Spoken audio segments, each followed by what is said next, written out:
I hope you are ready, Freddie. We are breaking down part 2 of Audrina Patridge's book, Choices. And she made a lot of choices with the men that she was dating. I hope you're ready for it. Let's get it.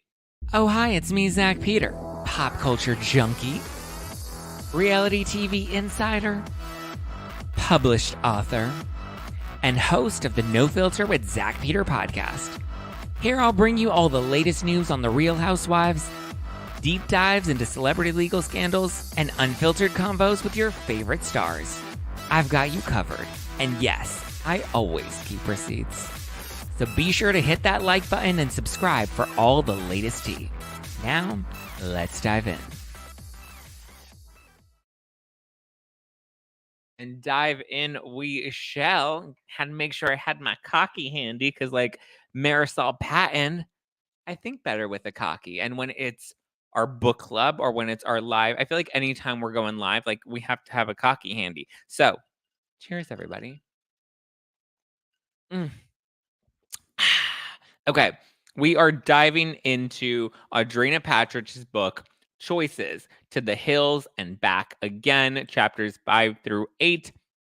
Like a diamond created under intense, unimaginable pressure, I'm as strong as I've ever been and I'm ready to shine. And I have to say, she is pretty strong, and I'm living for the book. It's actually pretty good. It's actually pretty interesting. I'm a fan of Audrina's. I'm a fan of The Hills, and I'm ready to get on in. Hi, Collie. Hi, Amber. Hi, Anna. Anaconda. What? Okay, so let's start with chapter 5. So here's where we get into her ex, Corey, her ex-husband. We'll get into it. But this is where she first meets him, right? She was hung up over Justin Bobby. She was ready for a distraction. She meets Corey, but he has a girlfriend, but they're in the same friend group, right? So they hang out, I think, for about a year, maybe 2 years, until finally Corey breaks up with his girlfriend, and the producers wanted to create drama with Justin. So then they decide, well, you're interested in Corey. You're friends with Corey. He's single. You're technically single. You have this on again, off again drama with Justin Bobby. So you know what? Why don't we give it a shot? Why don't you go on a date with Corey? So date with Corey, rocking and rolling. Um, so she says that there was definite sparks between the two of them. She was worried that if it were all for the show, maybe nothing would come of it. But she says that after their first date, they had their first kiss and it happened off camera. And the way that he looked at her afterwards really made her feel like, he was genuinely into her. Ugh, never trust a boy that plays with your heart. Um, sorry, that's my own experience. But she said that she believed that he was genuinely into her because it didn't seem like he was doing this for the show. It seemed like he was genuinely doing this because he wanted to see where this could go. And because he was interested in her, that's why he was participating in the show, not the other way around. She said that Justin was mega jealous off camera. On camera, he was acting like he doesn't care that there's another guy around, but like Justin was not having it. Even if Justin didn't want her, he didn't want anyone else to have her either. Already red flags, right? Don't worry, there are gonna be, like, 50 other red flags that are gonna come up in this recap. She said that it was confusing juggling Justin and juggling Corey, and also feeling the pressure from the show because the show wants to follow this back and forth, situation between her and these 2 guys, but she's like, "But it was weird for me because on the show, I'm technically dating these 2 guys, even though I'm technically not official with Justin Bobby, and I'm also not official with Corey either. Like, I'm starting to get to know Corey, but I'm hot and cold with Justin, but yet the show's trying to make it seem like I'm really pitted in these two between these two relationships, but they're both not technically relationships, but we're all kind of playing it up for the show. Or she's playing it up for the show, and people like Justin Bobby are playing a different character on the show than what he's really like off camera, right? Because he's really into her, and he's really jealous, but on camera he's trying to make it look like he doesn't really care. And there was just all this pressure. So eventually she breaks things off with Corey because she's like, I want to spare him from the drama of being on the show. I don't want to continue to drag him into all of this. So let me cut him loose and, just see where things go with Justin, even though things with Justin are a hot mess express and they're hot and cold, right? Then she starts dating Ryan Cabrera. And we all what was Ryan Cabrera? Was it Beautiful Soul? No, that was Jesse McCartney. What hold on, let's actually look up what Ryan Cabrera's song was. Ryan Cabrera. I remember listening to Ryan Cabrera. I remember he was a, you know, cutie patootie, and he had some good bops back in the day. On the way down, dun-dun-dun, I don't remember it, but I know on the way down. That was his top song. And then there's Always Come Back to Me, Inside Your Mind, I Know What It Feels, Photo, Shine On, Worth It, She's, I Will Remember You, True. Okay.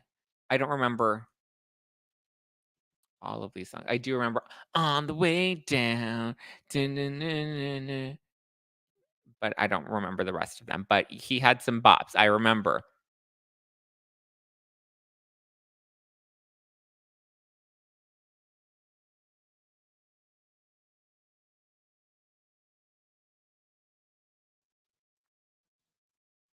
Oops, sorry.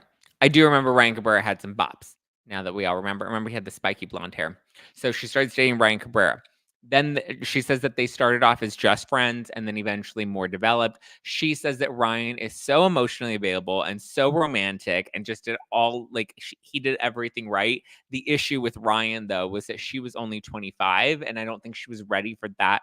Like it was too adult of a relationship for her at the time. She kind of wanted to date the bad boy and she wanted to play with what was exciting rather than to pursue Ryan Cabrera, who would have been a great partner overall. But she was like, I just wasn't in the place to like be emotionally available as he was at that time. I was too young and I was afraid of hurting him. So I ended up leaving him. But it's like, why do we always do this? Why do we always pick the guy that we know is not right? And maybe he's exciting, but we know he's going to break our, like, we know it's going to end. We know it's not going to end well. And we're hoping that it doesn't end well. But our gut and our intuition always tells us, don't go after that guy. This guy's actually really great, but this guy feels a little too safe. This guy feels a little too nice. I don't want nice and safe. I want exciting. I want sparks. I want chemistry, even though you already know how it's going to end.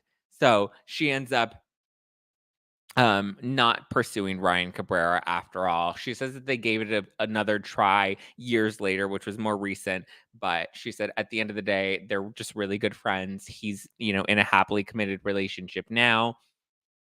They just decided, friends was the best place for them to be, and then re-enter Corey. Then we move into chapter 6. All good things must come to an end. This chapter focuses on the hills coming to an end and Audrina having to re-enter the world away from the cameras, away from the producers. And she said that that was a really major adjustment for her because she's so used to producers kind of telling her what to do with her life and living her life out for the camera. Because she said that they filmed year round. They didn't film like season one starts on this date and then wraps on this date and then we have a break. She's like, no, we were always filming the show. So we were just constantly, living our lives on camera throughout the duration of what they had 5 seasons total. So throughout those 5 seasons, her life was just always on camera. So she was like, then I had to adjust to like not having to check in with producers and not having to talk about what storylines are going on in my life. She's like, now I just got to live my life. And it was an adjustment. She also said that she was a bit excited for this new chapter. Luckily, she and Corey had just started to redevelop their relationship. She said that he always has really good timing.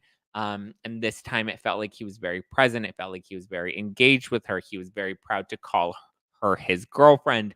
She says that after she took off the rose colored glasses, though, she started to realize yes, he was very into her, but he was also very possessive. And so it seems like there was a lot of like love bombing. It seems like there was a lot of um I like you, but I don't want anybody else to have you. It seems like she likes that level of intensity though, because the same thing was like with Justin Bobby.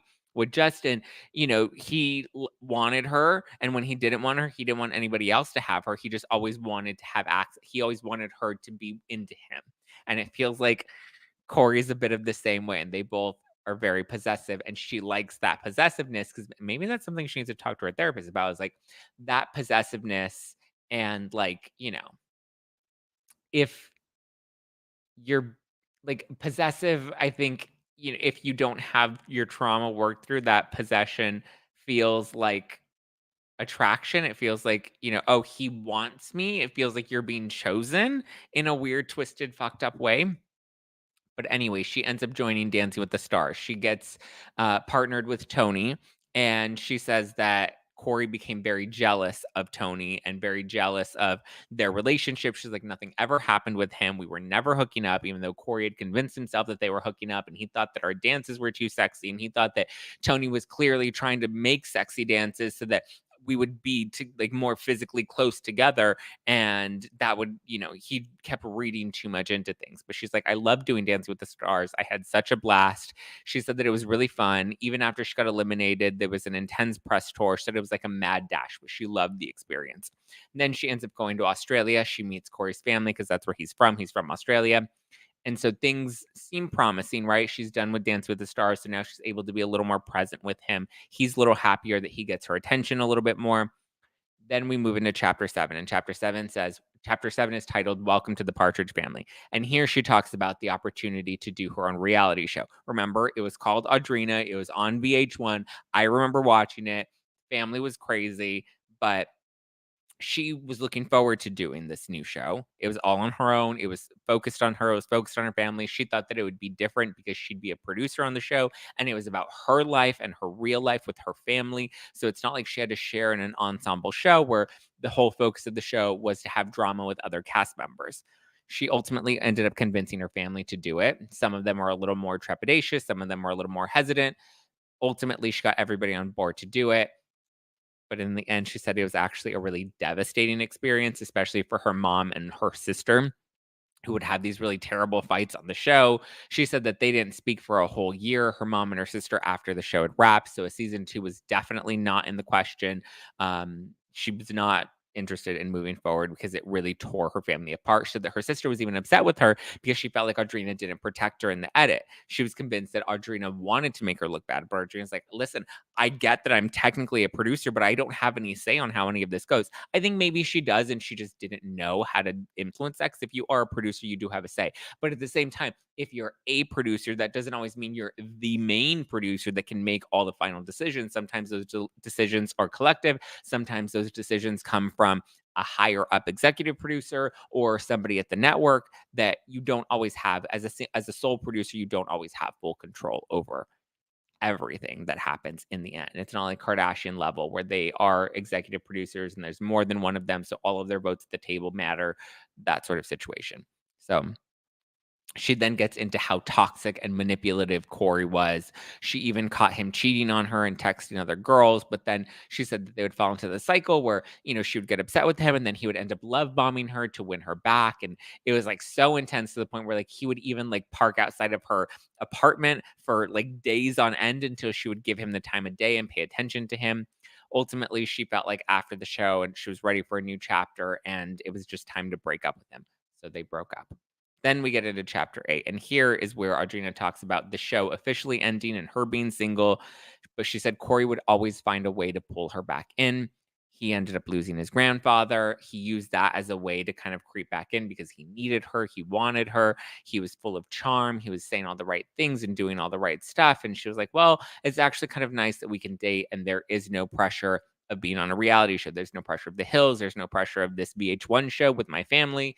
She was able to kind of just be single and I don't want to say anonymous, but at least live her life out away from cameras and just, you know, in what it is. But she said that with Corey, it was a never ending cycle. Love bomb, blow up, fight, break up, love bomb, blow up, fight, break up, get back together. Every time he cheated, he always convinced Audrina that it was her fault as to why he was cheating because she wasn't doing what he needed. She wasn't fulfilling his needs. She wasn't giving him enough attention. Crazy. I never thought her relationship was like this with Corey. I mean, I guess I didn't follow it too much afterwards, but like this is really intense. This is the guy she ends up marrying, which we'll get into next week. But anyway, eventually she's like, I just decided to make him and his happiness our priority. So whatever he wanted, whenever he wanted it, for the sake of making the relationship work, she would do whatever. She would sacrifice and compromise her own life. She was giving up gigs for him. She was, turning down jobs for him because that wouldn't make him comfortable. That would be too much time away from him. So she really made him her sole priority. Then she started acting and hosting. And she said that she didn't love doing the red carpet hosting because you had to ask celebrities a lot of really uncomfortable questions. But then she landed this first look travel series, and she said that she really loved that because she got to travel, she got to try new places, and that's really what it was. You get to go to a new destination, you check out all the good local hotspots and talk about it on the show, and she loved it. She said this is just a new chapter for her, and she was ready to really focus on herself, and what better way to do that than to travel. Then we briefly get into Chase, who's her new man, but Corey kept coming around until finally she broke up with Corey for good. And then she found some new confidence in filming First Look, because that's where she said that she was able to kind of find her footing and find a gig that felt in alignment with her, but it wasn't, producers pushing her for drama or producers pushing her for a storyline. She kind of just got to be herself on the show. And she said that Corey actually made her feel safe, that she knew that even though he was possessive, he was also very protective, but he was also very controlling, which is why she just couldn't quit him until ultimately she had to quit him again. But she also references like this time when she came home and there was this stalker and he was there, and she was really scared that the stalker was there, and she had to call the police from her car. And eventually the police came and they found out that the stalker had knives in his backpack. And so something really bad could have happened potentially. And Corey came immediately. And so, yes, he was very protective. But that protective, I think, comes from like this like ownership that he felt like he was entitled to have over her. He was like, if you are mine, I will protect you, but you're also mine. Don't forget you're mine. So, yeah. On the way down. I love that song. I remember him with Ashley Simpson. Oh my God, Ashley Simpson. Those were the days. Those were the jams. L-O-L-O-L-O-L-O-V-E-L-O-L-O-L-O. I'm talking about love. All the pieces of me. The pieces of me. Oof. Ashley Simpson, we need her back with music. She should have never gone away. They totally killed her with SNL and the lip syncing scandal. We need her back. Zach Zaddy in his new pad. I know that's right. Big bad booty. Yeah, we're in the new pad, guys. The new pad. Oof. Ooh, ooh, ooh. Look at that's a little peek. This is just a little peek at the new pad. I'm still getting the studio set up. The studio will be over there. You can see a little window to the studio. It'll be over there. But I'm taping at my dining room table until we get the studio all set up. Oppa. Okay. Sorry, totally screwed up the camera. But yes, we are in the new pad. The big boy pad. The new fuck pad. Although it's hard to fuck when you have 2 6-month-old puppies that live with you now. What a view. Look at that view. Yes, thank you guys. It looks a lot nicer than it did on the little camera. I'll do a full like tour of the new place. I'll show you the hall and the bedroom and the bathroom and the guest bathroom and the studio and all the things. All the things, all the things. I'm lucky, I'm blessed, I'm no longer stressed. Living life, baby. But anyway, we'll break down the final part of Audrina's book next week.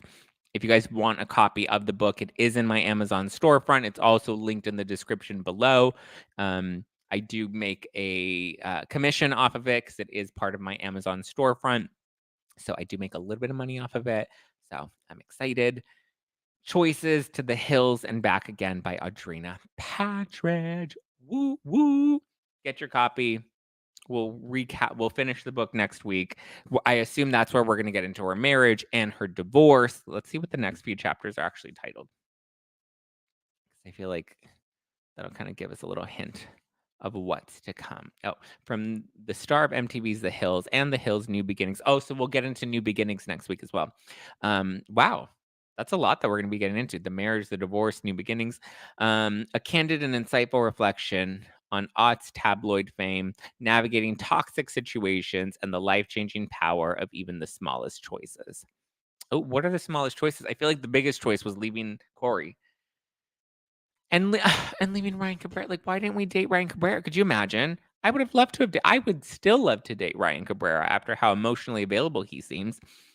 Okay, so then chapter 9 is called Entering Mama Bear Mode. So I'm assuming this is where she gets married to Corey and has a baby with Corey. Then we have chapter 10, which is Harder Lessons. I'm assuming this is where we have to divorce Corey. Chapter 11 is Don't Mistake My Kindness for Weakness. Okay. Maybe that's more about Corey. Then we have chapter 12, which is called Another New Beginning. And this is, I assume, where we're going to talk about the MTV reboot. And then chapter 13 is The Fighter. which I assume is where she talks about picking up the pieces of her life after Corey and after New Beginnings. Do we think she's done with Corey for good? Do we think she's done with Justin Bobby for good? Why can't she go back to dating Ryan Cabrera? Oh my God. Doggies love to be all up in your face 24/7. At least that's how my puppy is. Yes, for the most part. Will there be any new wine this year? That's the goal. The goal is to launch the wine again by the holidays, maybe do another limited edition holiday collection. I'm trying to work on it. I promise. We have lots of big plans that we're working out, and we're trying to make it happen just in time for. I mean, the goal was October. I feel like we're getting a little close to October now. So we shall see. Possibly November from as if everything works out the way that I'm hoping that it will with what we're planning to do. I think it's going to be really exciting, but also really different. But no filter wine will be back at some point. Yes, absolutely. The goal is to have it by probably not by October, probably by November. So at least in time for Thanksgiving and in time for Christmas, Hanukkah, Kwanzaa, Happy New Year, all the things. All the things. Soon enough. Gonna be back. Back, and you're gonna be a little surprised at like what we're doing this time around. It's different. I'm excited. Listen, I always introduce you to new things, and it's gonna be a good adventure. Also, listen to today's episode of the podcast because there's a little tidbit of something that happened while we were recording the podcast that airs in the podcast that only true Zack Pack members will pick up on. So listen through, and then you're gonna hear when something happens, and I'm like, oh, and then I'm like, this may be happening, and you will understand what that means. So stay tuned for that. Tune into the podcast today for that. Any other closing thoughts, feelings, or vibes? Cause I'm TNT, I'm dynamite, TNT, I'm gonna win the fight.